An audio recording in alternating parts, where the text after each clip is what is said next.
হরে কৃষ্ণ।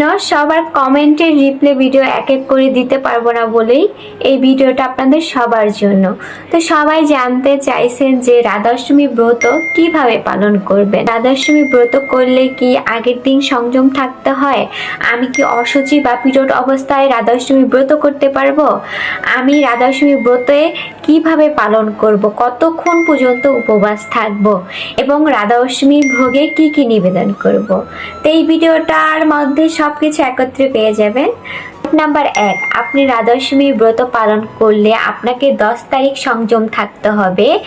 সংযম বলতে নিরামিষ আহার করতে হবে এবং 10 তারিখ রাতটার আগে অর্থাৎ 11:30টার মধ্যে আপনাকে প্রসাদ আহার করে দন্তমাজন করতে হবে এবং পরের দিন 11 তারিখ দুপুর 12টা পর্যন্ত আপনাকে উপবাস থাকতে হবে।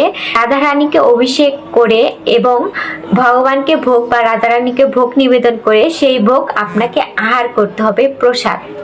পয়েন্ট নাম্বার 2, আমি কি অশুচি বা পিরিয়ড অবস্থায় রাধাষ্টমী ব্রত পালন করতে পারবো কিনা?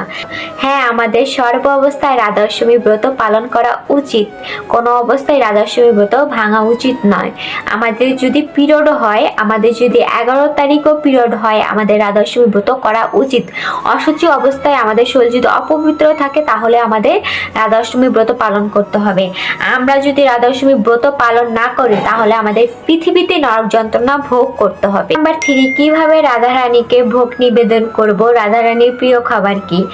আমরা যা ভক্তি সহকারে ভগবানকে নিবেদন করব, প্রেম ভক্তি বা প্রীতি সহকারে ভগবানকে যা নিবেদন করা হবে সেটি রাধারানীর প্রিয় খাবার। অনেকেও হয়তো বা জানেন রাধারানীর প্রিয় খাবার হলো কচুরমুখী বা মালপোয়া, দুধের ক্ষীর, এসব রাধারানীর খুব প্রিয়। আপনারা চাইলে এসব খাবারও রাধারানীকে ভোগ নিবেদন করতে পারেন। আর হ্যাঁ, অবশ্যই রাধা অষ্টমীর সময় আমাদের বেশি করে হরিনাম জপ করতে হবে, গীতা ভাগবতম পাঠ করতে হবে, পরনিন্দা পরচর্চা থেকে বিরত থাকতে হবে। কারণ রাধারানী হলো কৃষ্ণময়ী। আমরা কৃষ্ণ বা রাধারানীর জন্য যাই করব সেটাই ভগবান বা রাধারানীর খুব প্রিয় প্রিয় প্রিয় প্রিয় হয়ে উঠবে।